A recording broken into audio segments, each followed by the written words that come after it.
Sometimes it's hard to face up to what we're actually feeling. I don't know if that feels difficult for you sometimes.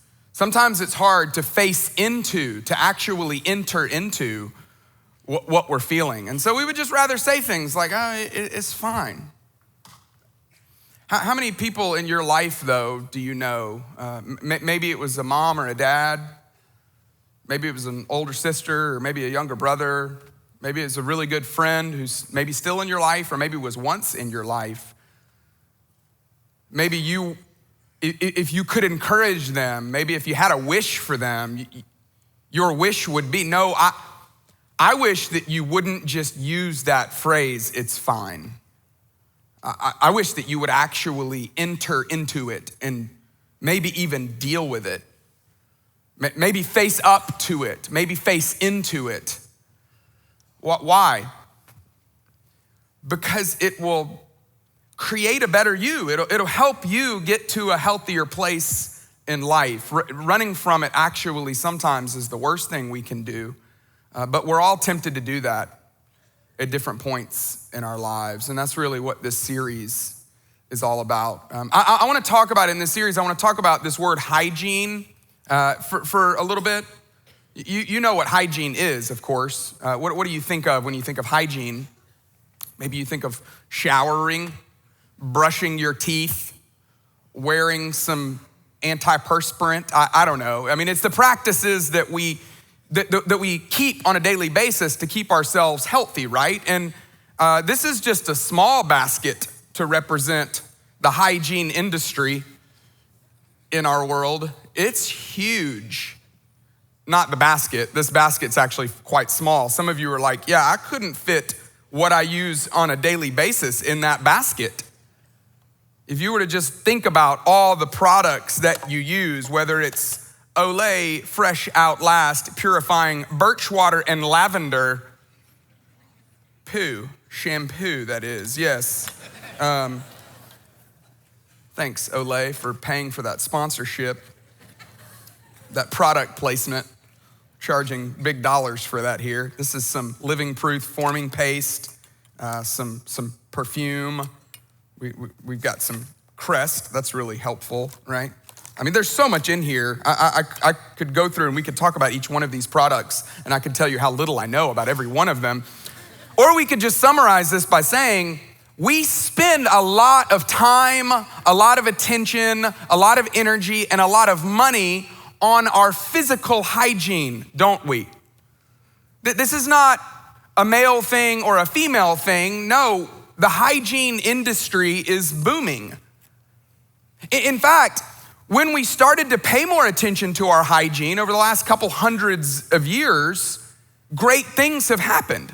The death rate has lowered, life expectancy has risen, the rate of disease has lowered, all because we paid attention to our hygiene, all because we started paying attention to those habits that we do on a daily basis to keep ourselves more healthy. So in this series though, I wanna ask a simple question. I want us to at least wrestle with a pretty simple question that might have some more complicated answers and I think probably some profound implications. What would change in our lives if we spent as much time on our emotional hygiene as we did on our physical hygiene?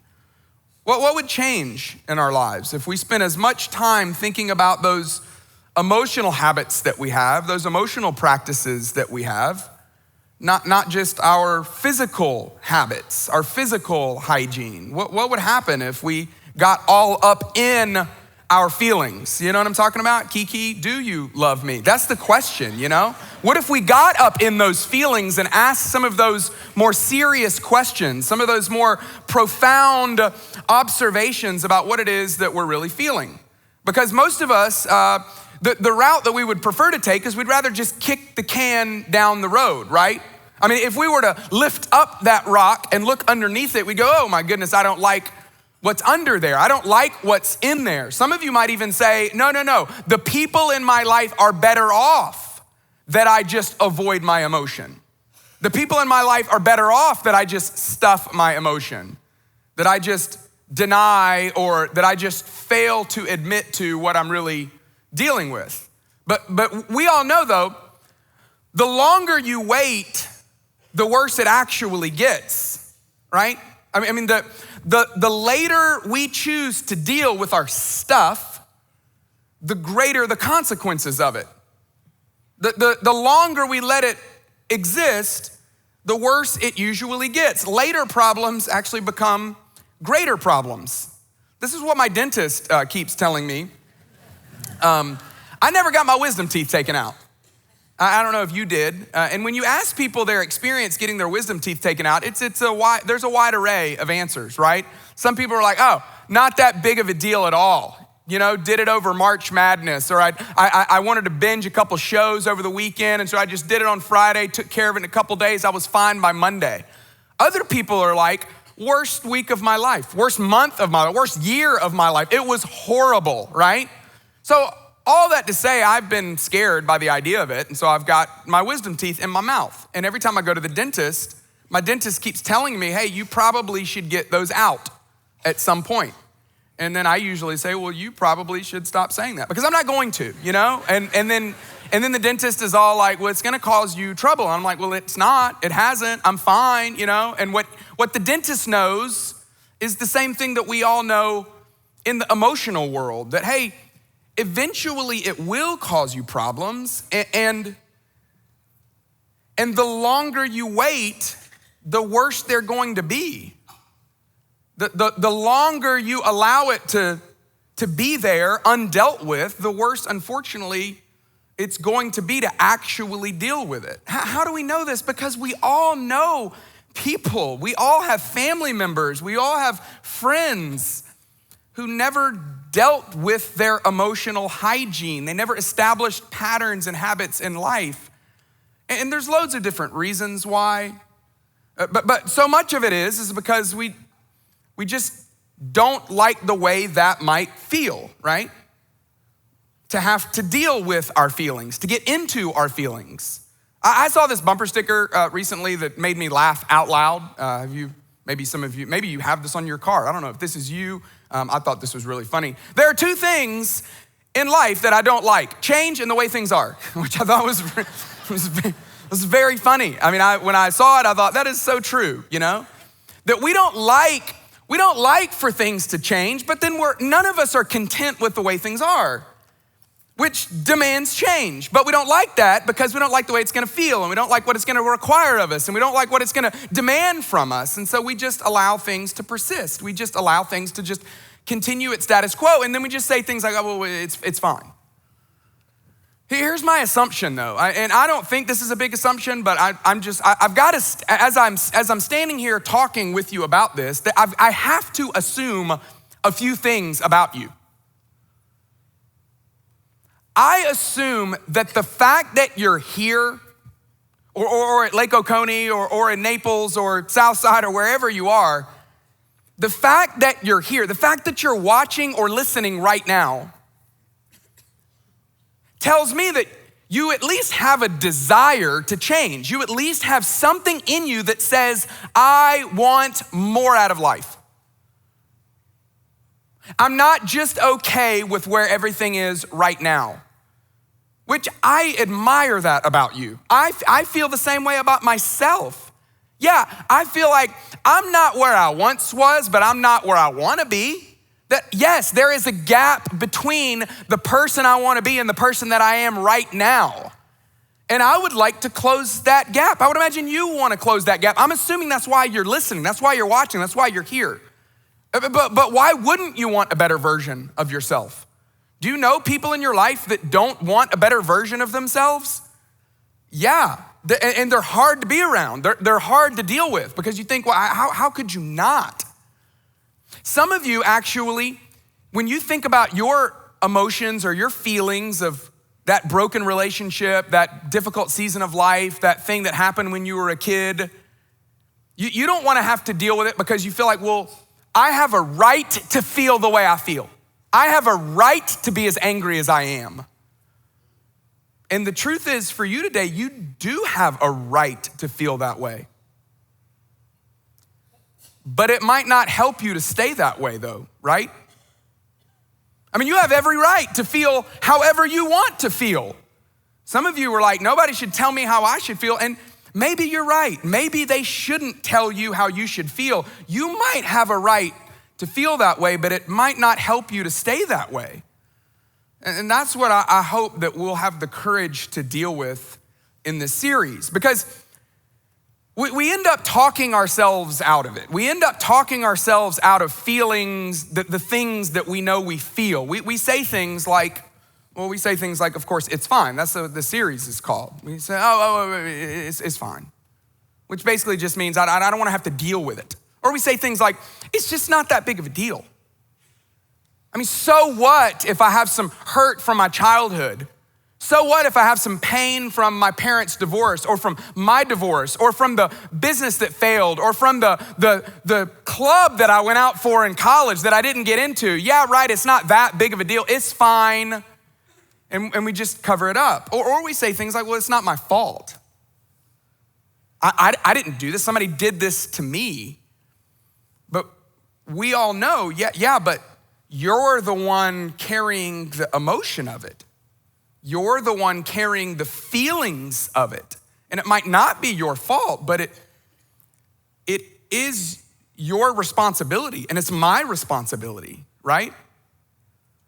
So I hope, my genuine hope for this series is that we would be courageous, that we would be brave people, that we would not be afraid to look back on our past. This wouldn't be like a Blair Witch Project, where we just turn out the lights and we try to go look for something difficult or look for something scary, only to find out that there's nothing really there. No, I don't want this to be a witch hunt. I want this to be a genuine season for us where we face up to some things that we're feeling or experiencing, so that we can all be healthier, so that we can be better versions of ourselves, so that we can be the kind of person ultimately that God wants us to be. You have a Father in heaven. No matter what you believe about him, you have a Father in heaven that loves you and wants things for you. But whether or not you experience that future, whether or not you experience him in that way, all depends on how willing you are to face whatever's in there, to experience the emotional hygiene that would lead to health. Jesus, there were a number of different places where Jesus tried to teach this, it seems, to the people that were following him. People were walking around listening to him teach, and over again, he's recommending a way of life where people actually use self-reflection or introspection to figure out what's really going on in here. There's one particular passage that I'm gonna read, we're gonna read together, I'm gonna show you, that I bet most of you're gonna be like, yeah, I mean, I've heard that before. But someone shared this to me recently, and I thought, you know what, I've never thought about it in this context. But I think what Jesus is asking us to do really is challenging, because it's difficult, because we'd rather just point the finger versus look inside of ourselves. This is at the end of the Sermon on the Mount. Sermon on the Mount is this huge sermon that Jesus gave on the side of a hill to thousands of people.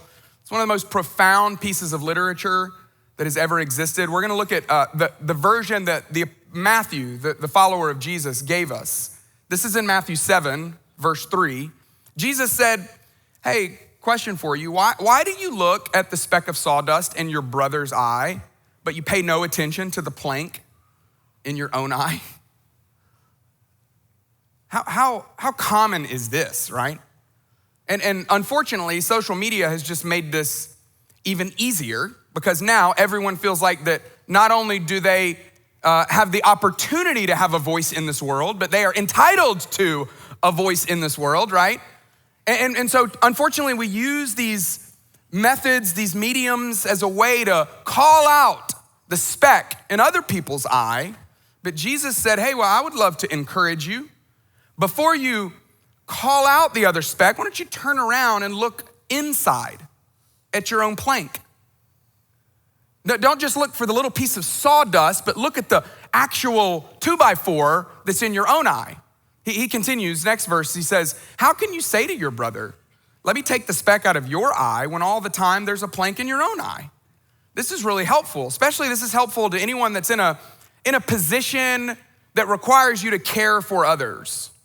If you're in the medical field, if you're in the field of education, if you're a parent, or if you feel like you're a parent now to your parents, you have to wrestle with this, right? Because Jesus says, hey, how can you help someone else if you haven't done the work of looking inside of yourself, right? You can't carry others well until you care for yourself well. So what does he say? He says, well, here's what I would challenge you to do, you hypocrite. Easy, Jesus, you know? He's like, no, listen seriously, because it's kind of hypocritical for you to call out the speck when you got the plank in your own. So why don't you go try and do this? He says, first, take the plank out of your own eye, and then you'll see clearly to be able to remove the speck from your brother's eye. That if you wanna be a person that is helpful to other people, you've gotta be emotionally aware of what's really going on inside of you. You can't care for somebody else's stuff. You can't help somebody else through their stuff until you've done the work to figure out what's going on inside of me. Maybe said it another way, you can't get to where you wanna be until you know exactly where you are, right? Isn't this true in life? To get to where you wanna be, you gotta know where you are. When I was 15 years old, the mall in Tuscaloosa, Alabama, where I grew up, got a lids. I thought that was gonna put us on the map. It didn't. But I thought it was going to. When I was in my 15-year-old mind, I was like, oh my goodness, this is unbelievable. Like I'm telling all my friends, I'm like, this is legit. You know, like this is so real. This is a huge deal. I'm not like a huge hat person, but I just thought this is a big deal for our city. We're getting a lids.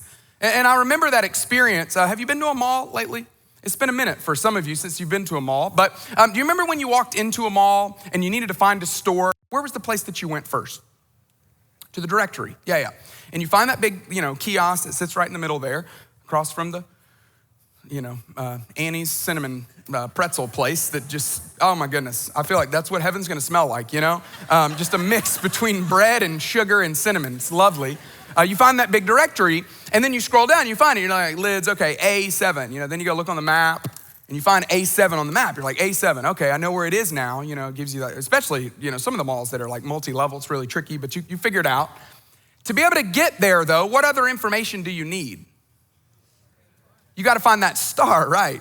Isn't it amazing how important that star is? You gotta find the star that says, you are here. This is where you are. Why? Because you can't get to where you wanna be until you know where you are. You've got to know exactly where you are so that you know how to go to get to where you wanna be. I think this is what Jesus is challenging us with. Hey, don't you wanna be the kind of person that is healthy emotionally? Don't you wanna be the kind of person that knows how to regulate your own emotions? Where you don't just fly off the handle at any little thing, where traffic doesn't just completely ruin your day? Don't you wanna be the kind of person that knows how to interpret other people's emotions? Well, if you stop and think about it, this is probably what he's feeling. This is probably what she's dealing with. Don't you think it would make you a better parent? Don't you think it would help you with your own parents? Don't you think it'd help you at work? Don't you think it'd make you a better manager, a better teacher, a better principal, a better leader? Of course it would. Well, to be able to get there, you gotta start with, where am I? Where am I right now? Not geographically, not like I need to know my latitude and my longitude, not like drop me a pin on Google Maps where I am. No. Do you know where you are emotionally? Do you know what's really going on? Jesus says, stop before you pick out all the other specks in their eye and turn around and face into what you're feeling, what you're experiencing, what your emotions are. So this week, all I wanted to do was just introduce this topic and then just say, hey, let's be people that are more emotionally curious. That's it. Let's be people that are more emotionally aware. And so if you were to say to me, okay, well then what would I do then? That would be fantastic if you'd ask me that, because that's what's coming up next in my outline. What I would say, great question. Let's talk about that. This is what I would try to do. This is what I'm trying to do. Number one, pay attention to your emotional pain. Your emotional pain, not T-pain, but pay attention to your emotional pain. Pay attention to the things that have hurt you, right? Why? Well, because that's usually where it all is, right? It's usually around our emotional pain. Pain gets our attention. That's the point of pain. Somebody brings up something from your past, they tell you about your childhood or ask you about your childhood, and you're like, oh, I'll be able to talk about this, and then you just start crying, You should pay attention to that. Somebody asks you about your first marriage. Somebody asks you about that breakup. Somebody asks you about your first business. Somebody asks you about your first job. Somebody says, tell me about your family traditions growing up. Whatever it may be. If it creates emotional pain, you should pay attention to it. That's the point of pain. Pain is to get our attention. Go, whoa, easy, watch out, pay attention. And what hopefully it does is it allows us to see our failings for what they really are. To see our challenges and our problems and our pain for what they really are. And more than even that, how it affects our soul. You see, the pain in your life affects your soul. I mean, it affects that core part of you. And you can't help take care of others until you've cared well for that. Now, I know in our world, some of the danger with this is that we get too self-centered, There are people that have been on this exploration to try to figure themselves out for years. And honestly, the answer for some people in that situation that are too self-focused or too self-centered would be to go serve someone else. Because when you take the spotlight off your own life and put it on someone else's, you end up finding out that your problems really aren't that big, or it just helps you care for your problems better. So I'm not advocating being self-centered. I'm not advocating being self-focused. I'm just advocating for self-care. I'm advocating for emotional hygiene in the same way that you wouldn't say, it's fine, I'm just not gonna shower for the next month. What? No, you should probably shower. Have you ever heard of gangrene? It's a thing. You should probably check it out, I don't know if that's what causes gangrene. I don't really know, but it probably doesn't. And nonetheless, it's just self-care, right? It's just emotional self-care. It's not being self-centered. It's just saying, I'm gonna do the things that I need to do to care for myself. And it usually is found with our emotional pain. It's the art of self-reflection. It's the skill of taking yourself apart on a daily basis so you can figure out what's in there. This is what we see this particular author, this particular king do over and over again. His name is King David. King David was one of the most self-reflective people in all of the Bible. King David was known as a man after God's own heart. And I believe that the reason why he was able to be after God's own heart was because he knew his own heart really, really well. One of the practices that I do on at least a yearly basis is to go through some kind of reading plan through what David wrote in Psalms, because they're beautiful. It's brilliant. I love Eugene Peterson, one of my favorite authors. He says that Psalms gives us the permission to cuss without cussing at God, which I think is just a really fantastic quote. It's true. I mean, he's so honest about the way he feels toward God and what he's experiencing on the inside. If you are bored with the Bible, if you've ever tried to read the Bible on your own, you really ought to jump into Psalms, because Psalms, there's nothing boring about it. It's invigorating how introspective he is. So I want to just show you, I'm going to point out a couple of examples. Here's what he says in Psalm 4, verse 4. David writes, when you are on your beds, search your hearts and be silent. Which is not what most of us do, because most of us are, well, do I have my phone with me? Can I scroll on my phone while I'm in my bed, Well, he says, no, I would love to encourage you that when you're lying down at night, be silent, be quiet, listen. Why? So that you can know what's going on, so that you can know what you're feeling, so that you can experience the emotions that you're experiencing. Some of you are like, that sounds scary. It might be kind of scary. It might be difficult at first. But he says there needs to be a routine in your life where you're paying attention to that emotional pain. Here's another thing he says. He says this about 5 different places, but I pulled this one out of Psalm 139. At the very end of Psalm 139, he says, search me, God, and know my heart. Test me and know my anxious thoughts.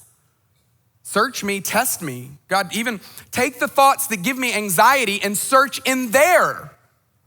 And then see if there is any offensive way in me and lead me in the way everlasting. See if there's anything offensive in me. In other words, you're the standard.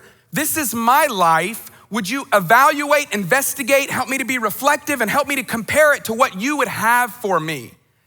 He's saying, hey, be curious about what you're experiencing. Have you noticed the power of curiosity in life? Curiosity is a phenomenal thing. The art of asking questions, learning to ask good questions, not just of other people, but of yourself, right?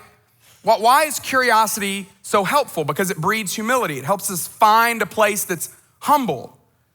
Because in arrogance, people don't ask questions. Have you ever noticed this? Have you ever noticed that arrogant people don't ask questions?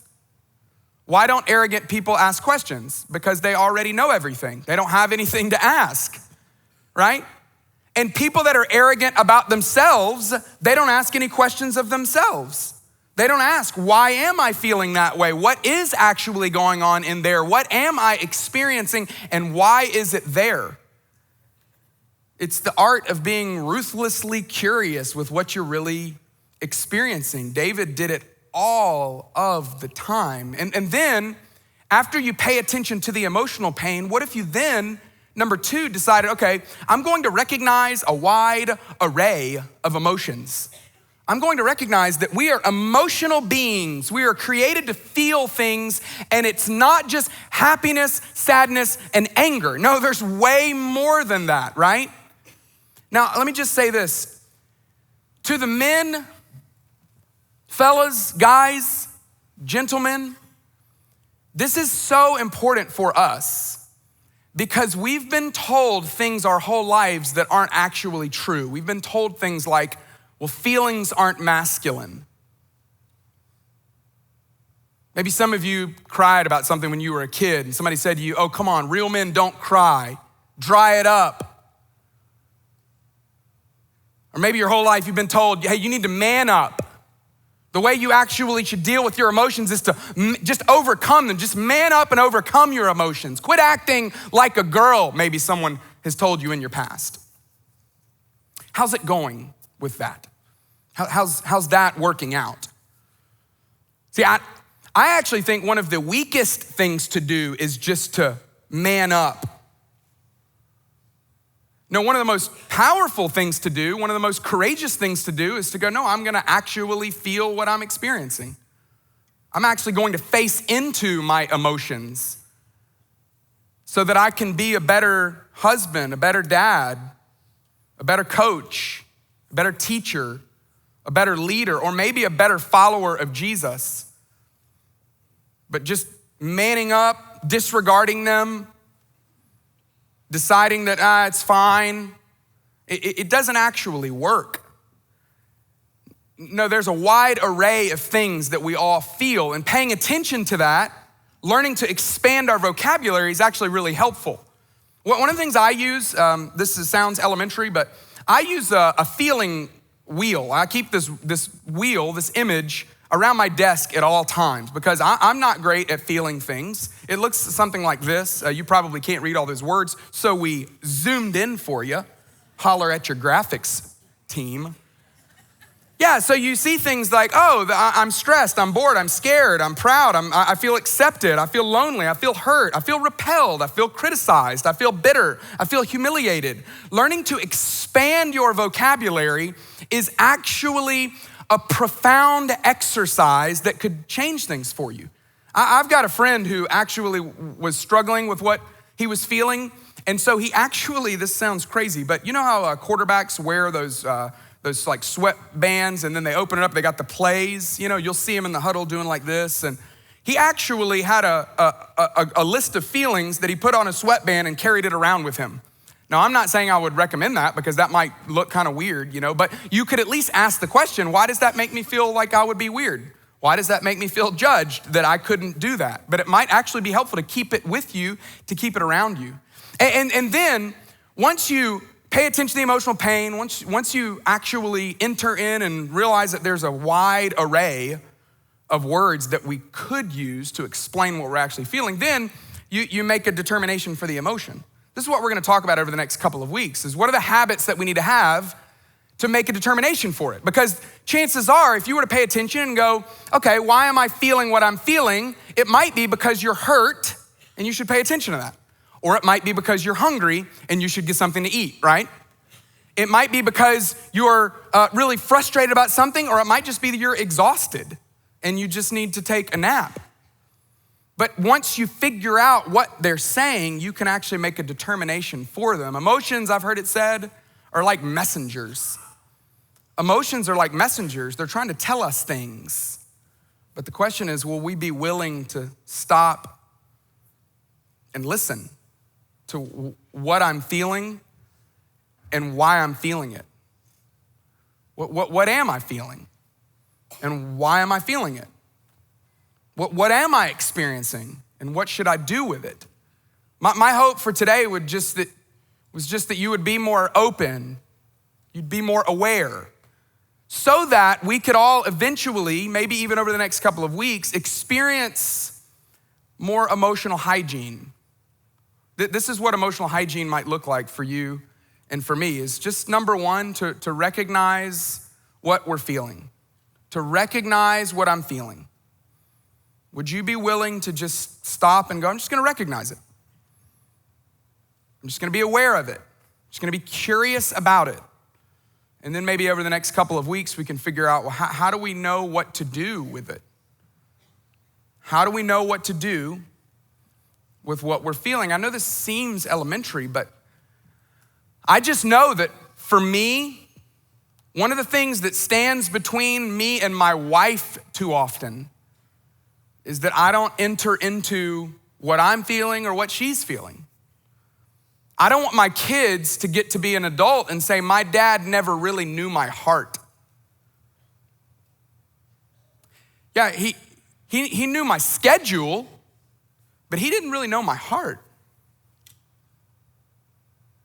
I don't want my friends to say, yeah, I mean, he was around, but he was never really present. He was never really paying attention to what was really going on. And I'm telling you that the thing that stands between you and a better you and a healthier you, might just be what you're feeling.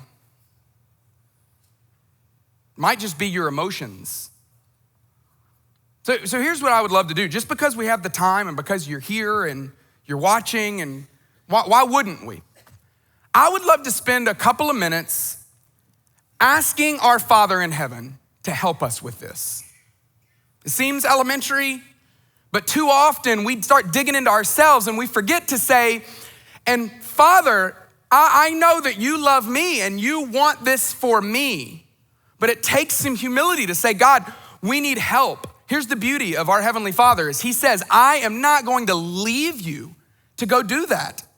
I'm gonna go and enter into it with you. I'm gonna be a part of the process. I'm gonna be a part of the journey. That's what God seems to really love, is when we take him ourselves and say, we're inviting you into the process with us. Another thing David wrote, Psalm 51, he said, God, you do not delight in sacrifice, or else I would bring it. You don't take pleasure in burnt offerings. People would have these extensive, intricate processes to go bring to God what they thought he wanted, when the whole time David says, what you want is me. He says, my sacrifice, oh God, is a broken spirit, a broken and contrite heart. You, God, that's what you will not despise.